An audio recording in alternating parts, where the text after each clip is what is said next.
Rebecca was 63 years old when she finally spoke her truth. She had no pension, no retirement savings, no partner by her side, and perhaps most painful of all, no longer a place in the life of the one person she had sacrificed everything for, her son. To the outside world, Rebecca was just another older woman living alone in a small rented apartment near downtown, quiet, unassuming, and invisible. But behind that quiet exterior was a lifetime of love, heartbreak, and strength. She had raised a child, buried a husband, and worked her hands raw for decades, and still ended up with nothing but a roof over her head and a heart full of silence. For many years, Rebecca believed that aging meant slowly disappearing, that if she wasn't useful, she wasn't wanted. She believed that her worth was tied to what she could give, not who she was. But what she would come to learn and what she would come to live is that there is something deeply powerful in starting over, even late in life. This is not a story of loss. This is a story of how a woman found peace on her own terms, of how she chose herself, not because she was forced to, but because she finally understood she was worth choosing. If you too have ever felt forgotten, pushed aside, or left behind, then maybe this story is yours as well. The loss, when everything fell apart. Rebecca had always believed that old age would come with peace. She imagined evenings on the porch with her husband, Robert, watching the sky turn pink over the hills of Clover Creek. She imagined Sunday dinners with her son, David, and maybe one day, grandchildren laughing in the yard. That was the picture she had painted for herself.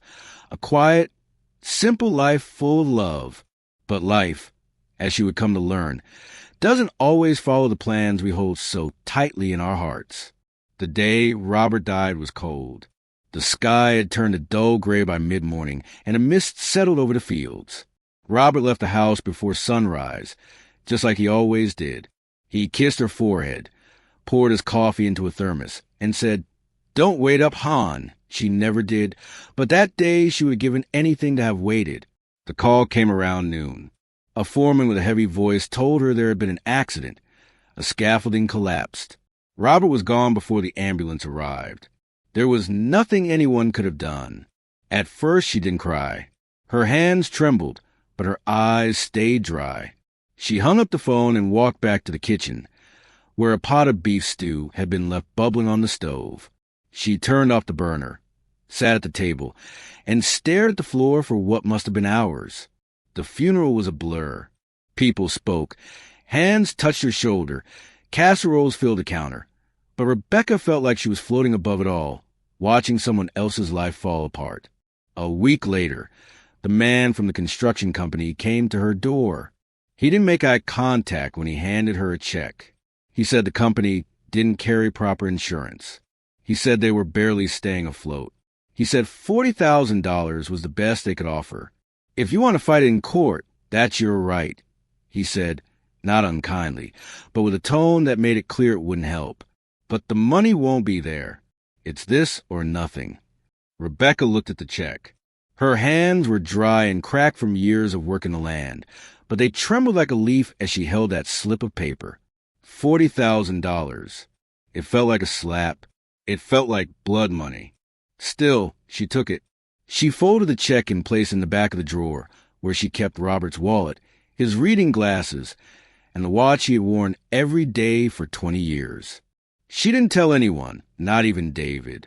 She couldn't bear to say the words aloud, that her husband's life had been reduced to a payout smaller than some people's new cars. Without Robert's income, things got tight. The house wasn't expensive, but bills added up quickly. Heating oil, groceries, property taxes. She stopped buying meat. She stretched every dollar. She picked up mending jobs for neighbors, patched clothes, and sold eggs from the coop. David, still in high school, tried to help in his own way. He offered to skip college and get a job right away, but Rebecca wouldn't hear of it. "Your daddy wanted better for you," she told him. "You'll get there." But deep down she was afraid, not just of the bills, not just of being alone, but fading away quietly with no one left to carry her story. The sacrifice, giving it all to the ones we love. David was always ambitious, even when he didn't quite know what to do with it. After graduation, his test scores weren't good enough for college scholarships, and they couldn't afford tuition on their own. He was restless, full of energy and dreams, and determined to get out of their small town. "I want to go to Silverton," he told her one morning over toast. "There's work out there, mechanic jobs. I can make real money, Mom." Rebecca's heart sank, but she nodded. She didn't want to hold him back. He was 18, full of fire, and believed in a better future. How could she be the one to say no? Before he left, she gave him $1,000 in cash, money she had saved over months by cutting every corner she could, just in case of emergency. She told him, "Don't touch it unless you really need to." David hugged her tight, kissed her cheek, and promised to call every Sunday. At first he did. He called every week, just like he said. He told her about the city, how fast everything moved, how loud it was, how different it felt from home. He said he was working at a repair shop, starting with oil changes and tire rotations, but that the manager liked him. Then one Sunday the tone of the call changed. He sounded nervous, hesitant. "Mom," he said, "can I ask you something?" He explained that rent was expensive, $1,000 per month just for a studio apartment. "That's $12,000 a year just disappearing," he said. "It's like I'm throwing money away." Then came the request.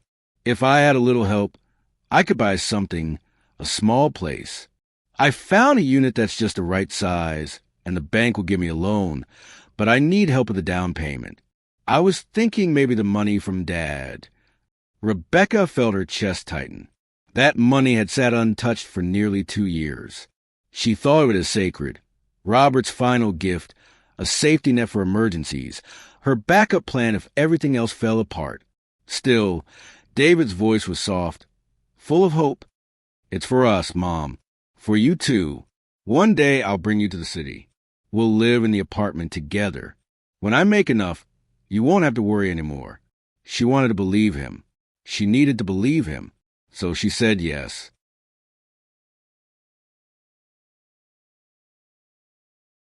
The next day, she went to bank, transferred all $40,000 to her son's account. David bought the apartment. It was small and unfinished, but it was his. He sent her a photo. Bare walls, a mattress on the floor, a single window with a city skyline in the distance. Rebecca printed it out and pinned it to the wall above her sewing machine. She looked at it every day. She started working harder, planted more in the garden, took on more sewing repairs, raised 2 pigs instead of 1, sold everything she could during the holidays, and mailed him the earnings. When David came home that first Christmas, she handed him $500 in cash. "For paint or furniture," she said. He smiled and took it, but didn't say much else. She never asked for anything in return. She didn't need to. The joy she saw in his eyes, however fleeting, was enough. Or so she told herself.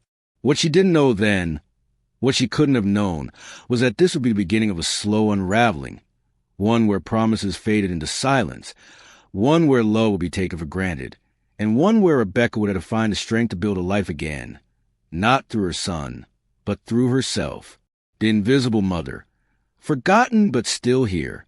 Time has a way of thinning even the thickest bonds when effort is no longer mutual. For Rebecca, the distance between her and David had grown quietly, like dust in the corners of a once lived-in room. At first the calls came once a week, then once every 2. Eventually, they became unpredictable, sporadic, rushed, and often initiated by her rather than him. Rebecca never said anything about it. She told herself David was busy, adjusting to life in the city, maybe even overwhelmed by work or bills. But she felt it. The silence, the space, the slow unraveling connection. Still, she sent him small care packages, batches of cookies, wool socks, letters folded with $10 bills tucked inside. She added little notes with each one. "Stay warm," or "Don't forget to eat," or "Love you always." David rarely responded, but she clung to the idea that he appreciated them, that somewhere inside he still felt her love. even if he didn't say it out loud. Then came the wedding. Not through a phone call, not through David, but through a neighbor. One crisp autumn morning, as Rebecca was bringing in her laundry from the line, her neighbor, Alice, came over with a bright envelope in hand. "I think this was delivered to me by mistake," she said with a small smile. "Congratulations." Rebecca stared at the envelope. Her hands felt suddenly heavy. Inside was an invitation. Elegant script, thick paper, a gold border. David was getting married. The wedding was in 2 weeks, in Silverton. She read it again and again. The words didn't change, but her heart did. First disbelief, then confusion, then something harder, grief. He hadn't called, hadn't told her, not even a mention. For 3 days she said nothing to anyone. She folded the invitation and placed it next to the photo of David she kept on her nightstand. At night she stared at it and wondered, was I not meant to know? Or did he simply forget that I might want to be there? On the 4th day, she made up her mind. She packed her best dress, a navy blue one with a modest neckline, and lace trim she'd worn at church weddings over the years. She booked a bus ticket to Silverton, 12 hours, 2 transfers. She didn't care. She would go. She would show up. The chapel was beautiful, modern, with floor-to-ceiling windows and white roses lining the aisle. Everything looked expensive, tastefully arranged. The guests were dressed in tailored suits and pastel dresses, their smiles fixed and practiced. Rebecca found her name on a placed card near the back of the hall.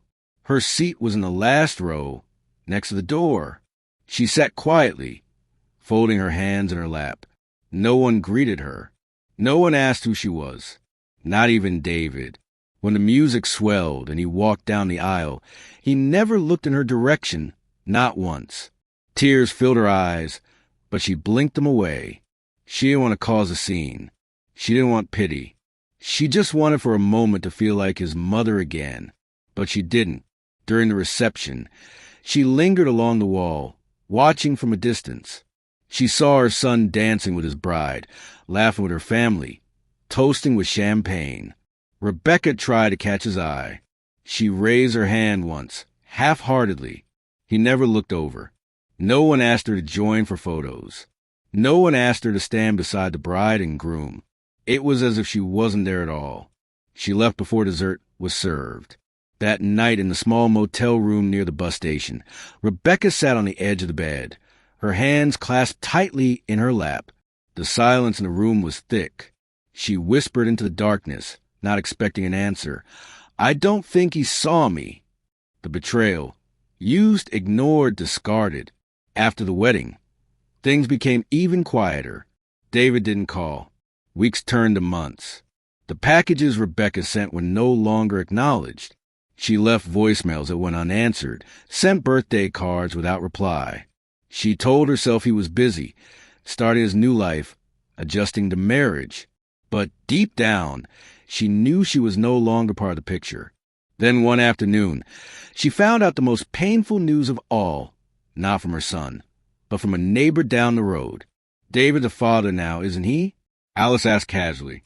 Someone mentioned his wife just had a baby girl. Rebecca felt the wind knocked out her chest. She hadn't known. There had been no phone call, no text, not even a photo. A granddaughter, her first grandchild, and she hadn't even been told. Hands trembling, she picked up the phone and dialed David's number. It rang 4 times before someone answered. It wasn't him. It was her daughter-in-law. "Oh," she said flatly, "it's you?" Rebecca tried to keep her voice steady. "I just heard about the baby. I didn't know." The reply was sharp.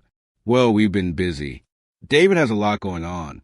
We didn't have time to update everyone." "I would have helped," Rebecca said softly. "I could have, I don't know, just been there." There was silence. Then the voice on the line shifted tone. "If you really want to help, you can come take care of the baby. We're both working. We need someone during the week." Rebecca blinked. "I'm not sure I can. My back isn't what it used to be. I have trouble lifting." The voice cut in. "If you're too old to help, Maybe you shouldn't expect anything from us. You want David to take care of you. Then you need to be useful.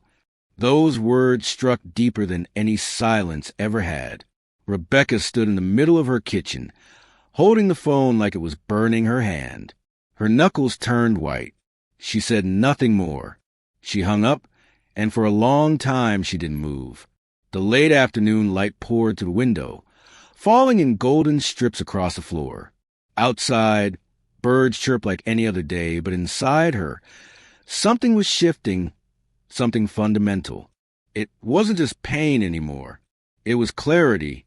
For the first time, she saw things exactly as they were.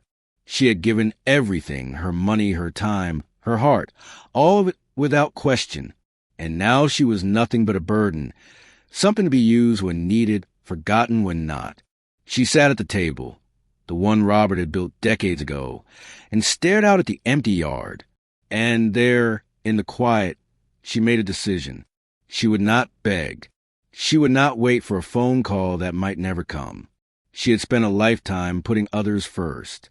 Now, finally, it was time to choose herself. The turning point, the day she chose herself. For days after the call with her daughter-in-law, Rebecca barely spoke to anyone. She didn't cry. She didn't pace the floor. She didn't shout. She simply stopped. She stopped waiting for the phone to ring. She stopped planning packages she might never send. She stopped checking the mailbox for letters that wouldn't arrive. Instead, she started looking around the house, not at what was in it, but what was missing. Robert was gone. David was gone. The laughter, the warmth, the dinners, the holidays, the quiet joy of a life shared, they were gone too. The house had grown heavy with silence. Every creaking floorboard and ticking clock echoed louder than words. She would wake early out of habit, but stay in bed because there was no reason to get up. She would walk past the pantry stocked with jars she had canned for someone who never came home. She would sweep the same spot on the porch out of reflex, even though no one ever walked those steps anymore. Then one morning, something changed. It wasn't dramatic. It didn't arrive like a revelation from the heavens. It came in the form of an ache in her hip as she bent to feed the hens, a simple, familiar pain, but one that whispered a question. If not now, when? She stood up slowly, looked across the yard of the faded barn, and whispered into the morning air, "What am I still waiting for?" No answer came, but she already knew it. Nothing, no one. That afternoon she opened a clean notepad and began to write. She listed what she owned, what she could sell, what she needed. She called a realtor. She made an appointment at the bank. She searched online for small apartments in nearby towns, places with sidewalks, grocery stores, public libraries, people. It wasn't about running away. It wasn't revenge. It wasn't even about loneliness. It was about something deeper, something she hadn't allowed herself to name in decades. Self-respect. She had always told herself that being a mother meant sacrificing, enduring, giving without expecting anything back. And maybe in many ways that was true. But now, she was more than just someone's mother. She was still a woman, a whole person, and that person deserved peace. So she sold the farmhouse. She sorted through boxes of old memories, choosing what to keep and what to let go. She wrapped Robert's photo in a soft towel and packed it carefully. She donated clothes, furniture, even the good china she'd been saving for holidays that never came. Then with everything she owned packed into the back of a borrowed pickup truck, she left. She did not leave bitter. She left free. The rebirth, finding peace on her own terms. Rebecca's new apartment wasn't much, a one-bedroom unit in a modest brick building just outside the city limits. The walls were thin, and the kitchen was barely big enough for two people to stand in. But it had sunlight. It had warmth. It had silence that didn't ache. It comforted her. Her neighbors were kind, quiet, mostly retired. They nodded in the hallway and held doors open. She liked that. She found a job at the local church, helping clean in the early mornings before the congregation arrived. It wasn't glamorous. It paid just enough to cover groceries, utilities, and the occasional cup of coffee at the diner across the street.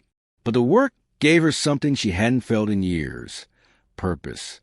She would wake before the sun, tie back her hair, put on her comfortable shoes, and walk the 2 blocks to the church with a small radio in her coat pocket. She'd hum along to the oldies, mop the floors, dust the pews, and light a few candles when no one was looking. Sometimes she'd sit quietly in the back pew before she left, not to pray exactly, just to breathe. And for the first time in a long time, that was enough. Her day settled into a gentle rhythm. Grocery runs on Tuesday, laundry on Thursday, letters to herself on Sunday afternoons. She no longer sent anything to David. No more money, no more care packages, no more voicemails she wasn't sure would ever be heard. At first, that silence felt strange, but then it began to feel like strength. She started planting herbs in small pots by the window. She hung a wind chime outside her door. She bought herself flowers from a corner store on Fridays. Every now and then she would see a mother walking with her child and feel a pain in her chest. Love never disappears, not real love, but she no longer let it rule her. She had done her part. She had given all she could, and now it was her turn. One evening, as she sat with a cup of chamomile tea in her hands, looking out at the streetlights through her thin curtains, she felt something she hadn't felt in years: peace. Not the peace that comes from being cared for, but the peace that comes from knowing you can care for yourself. She whispered aloud to no one in particular, "I'm still here, and that's enough." And that was the truth. She had no pension. She had no savings. She had no child waiting to help her. But she had herself, her steady hands, her sharp mind, her quiet dignity, her new life. And in that, she had everything she needed. You are not alone. Rebecca's story is not rare. It's quiet, it's common, and that's what makes it so powerful. Too many women, after giving their entire lives to others, raising children, caring for husbands, and holding families together, find themselves forgotten, overlooked, and left to figure out how to survive the years they were told would be restful. But Rebecca chose something different. She chose herself, and in doing so, she reminded us of a truth we don't hear enough: that even without a pension, without savings, without someone to lean on, you still are worth, you still matter, and you still deserve peace.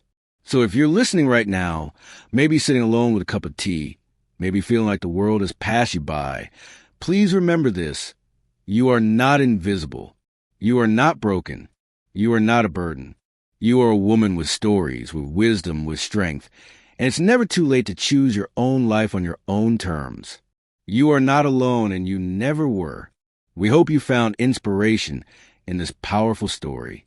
If you're ready to find more stories that resonate with your spirit, subscribe to Echo Mind on YouTube and tap the bell icon to receive notifications for our latest videos.